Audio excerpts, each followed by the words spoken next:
of the recreational scheme. And in the 1.5-mile pool of water formed by the steel dam, 5 separate canoeing facilities housed probably the largest concentration of canoes in the United States. The 5 included the YMCA Park, located just upstream from the Ridge Avenue Bridge, Bigley's, a privately owned group, just down below the Island Park Bridge, the Island Park municipally owned canoe lockers, and our neighbor just upstream from our building, the Stillwater Canoe Club. And of course, our own spacious clubhouse, the Dayton Canoe Club, whose 75th anniversary we are celebrating tonight. The question is frequently asked, how did such a small body of water attract such a following? I'm going to speak briefly of our beginnings. At the turn of the century, there were very few automobiles, and the central location of the Island Triangle Park waters was quite accessible by public transportation. It was also within easy walking distance of the neighborhoods surrounding our club. Radios, television, and air conditioning had not yet become competitors. At that time, many Daytonians looked forward to almost a daily paddle on the cool, tree-shaded river after a sweltering day in the shops and offices. Canoe traffic was heavy, and it wasn't unusual to see 50 or more canoes anchored listening to a band concert.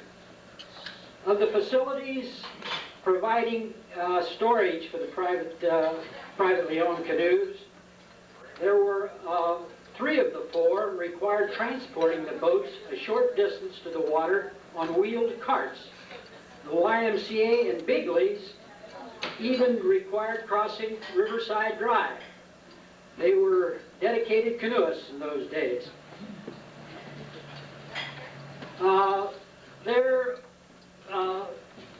There was an obvious need for a place that would be more accessible to the water and more spacious in general.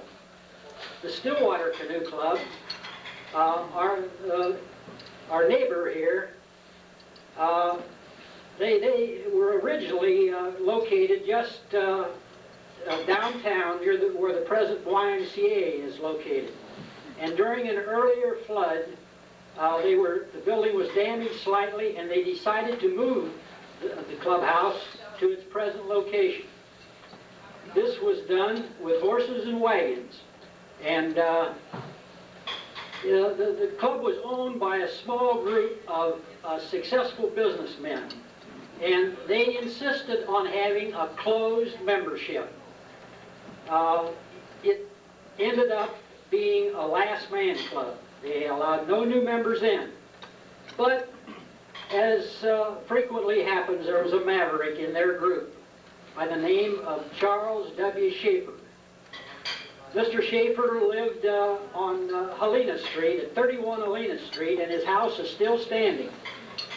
It is the last house on the right before reaching Main Street, going west.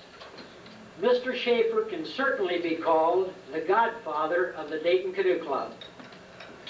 Failing in his efforts to open up the membership of the Stillwater Club, he surrounded himself with 13 like-minded men, all determined to build a more elegant clubhouse.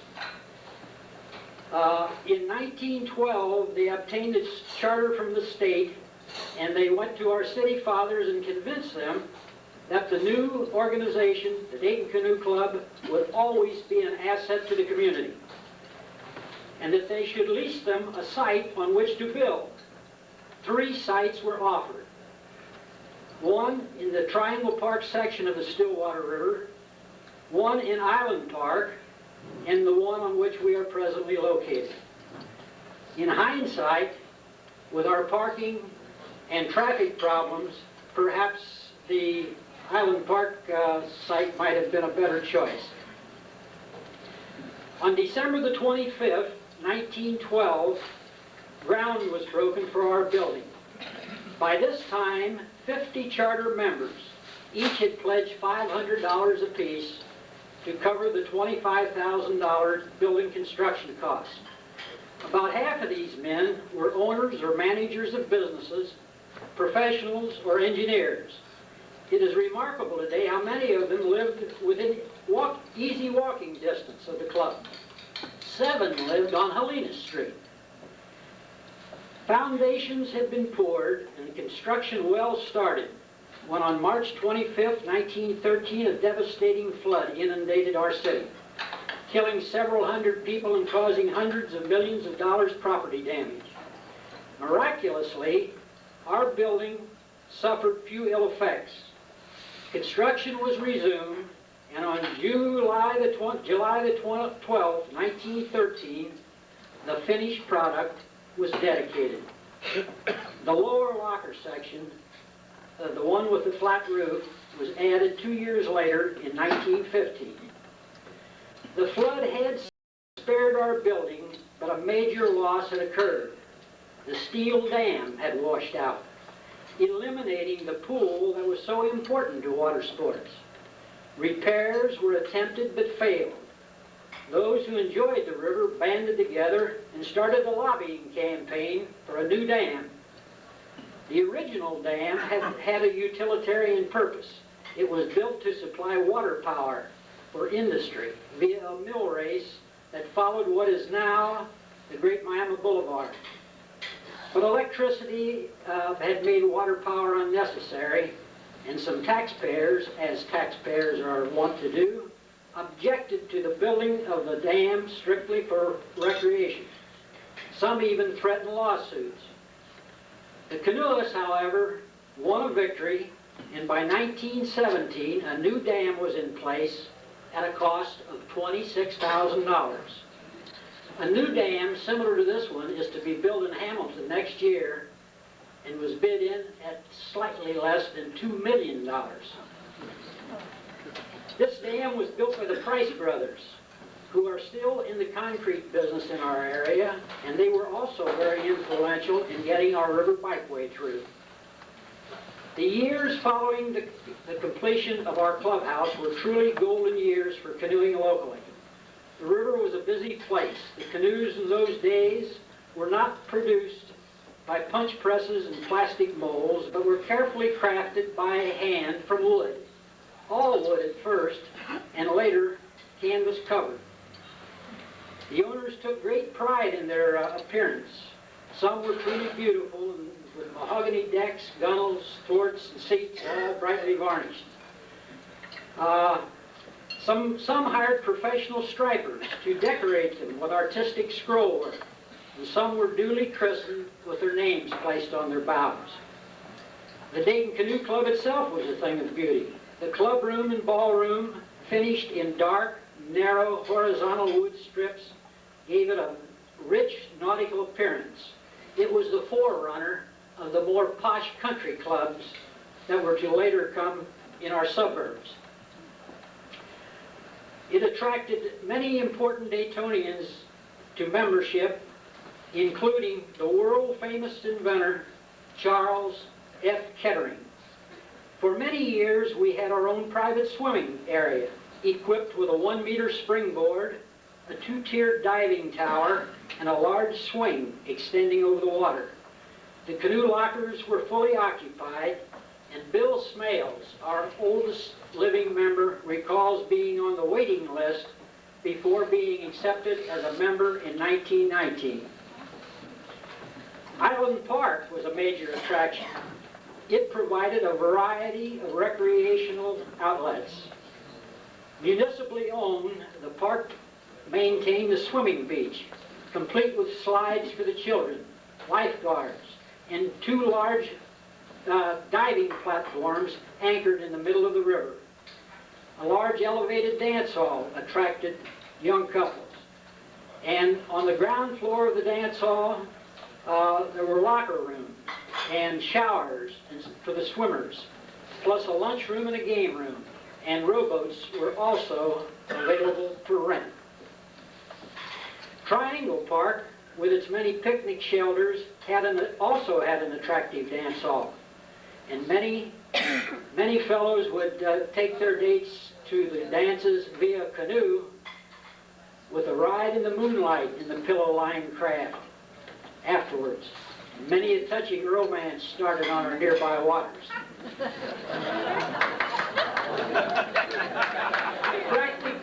Practically all of the canoeing took place in this tree-shaded park-like setting, but there were times when the more adventurous engaged in river running.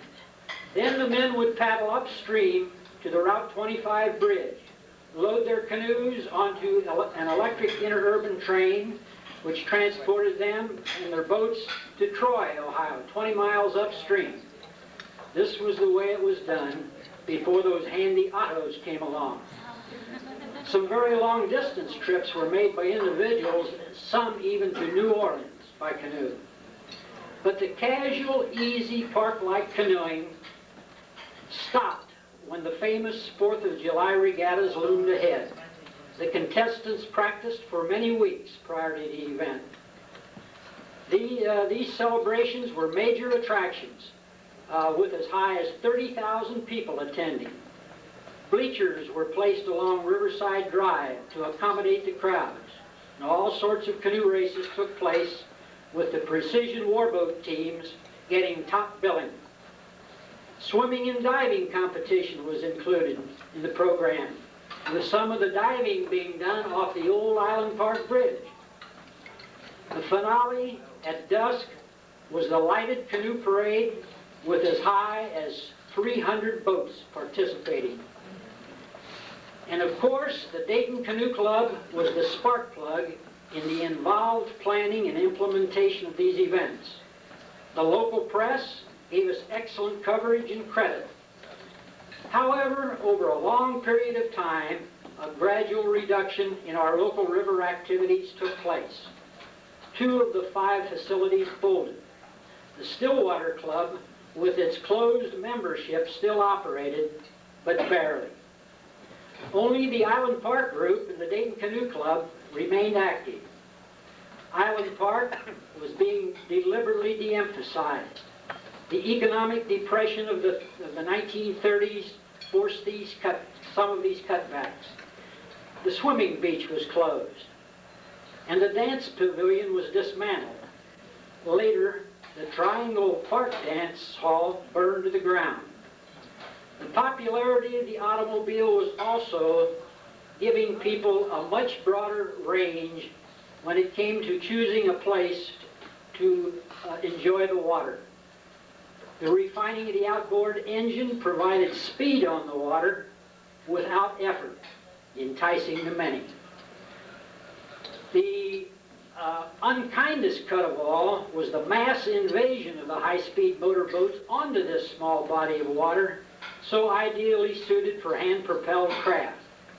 This dangerous intrusion all but emptied the 400 lockers at Island Park.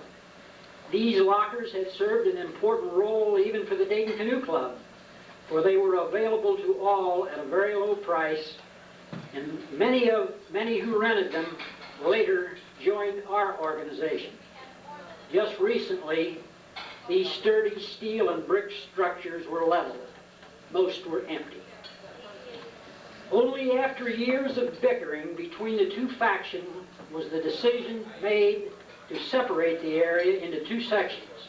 At last, we could again enjoy the river in greater safety.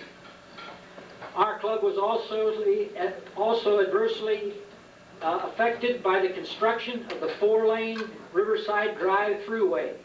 Until the mid-50s, we had ample parking directly in front of our building, and it was considerably safer for pedestrians.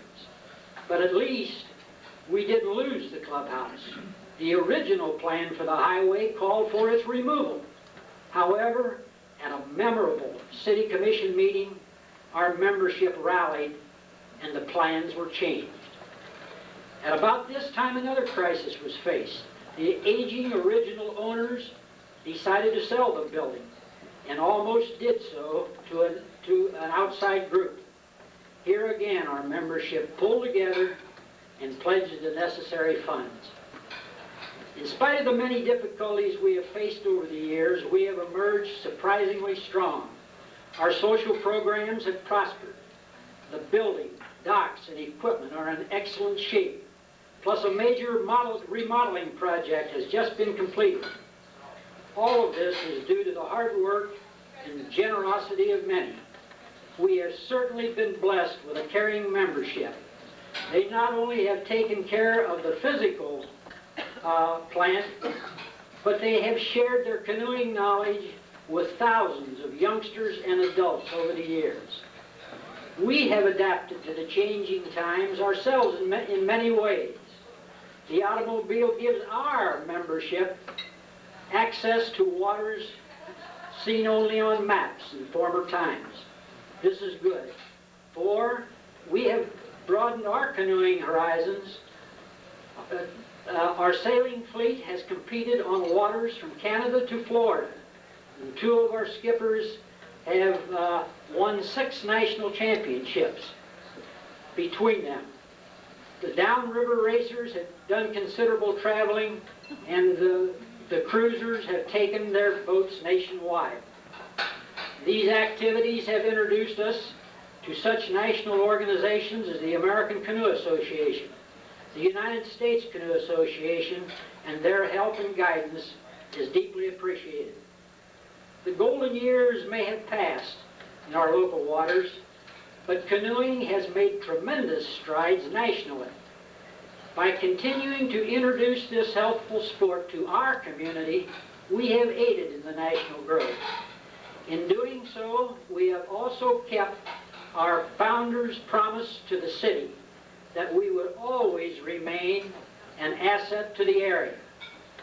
We have, for the past 75 years, honored that commitment by our conduct and civic involvement, and shall continue to do so into the future. Thank you.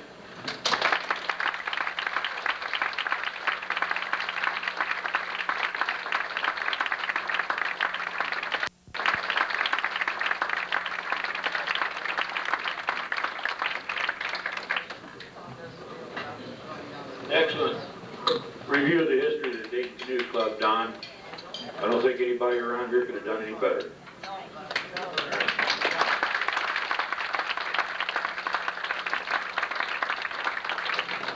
Of course, you do have an advantage over most of us since you've been a member almost as many years as, well, thanks anyway, Don. We really appreciate it. Along the same lines Don was talking about here was our commitment to the city and the city's commitment to us.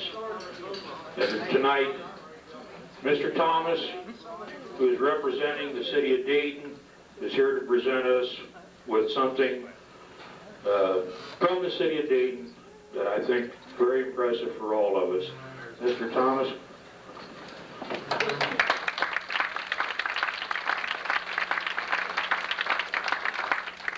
Good evening. I would like to take this opportunity to wish you all a very happy holiday season. It is indeed an honor to share in this anniversary celebration with you. The mayor as well as the commissioners are in Las Vegas, Nevada on city business. The National League of Cities is convening for its annual fall meeting, and so that's where the mayor and all the commissioners are. Anyhow, they sent me to represent them because they are concerned about you. The mayor wants you to know that he recognizes and appreciates your sportsmanship, as there are, I believe, 6 national championships associated with this club. He also recognizes and appreciates your sense of civic involvement as you give to charitable organizations, as you have given of yourself to organizations such as the Children's Medical Center and the Red Cross. So it is in that spirit that the mayor has proclaimed today Saturday, December 12th, 1987, as Dayton Canoe Club Day, and he wishes you continued success.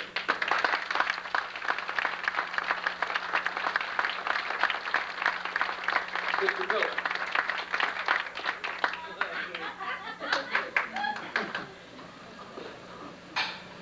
Perhaps it would be appropriate for us to take a picture here by proclamation together.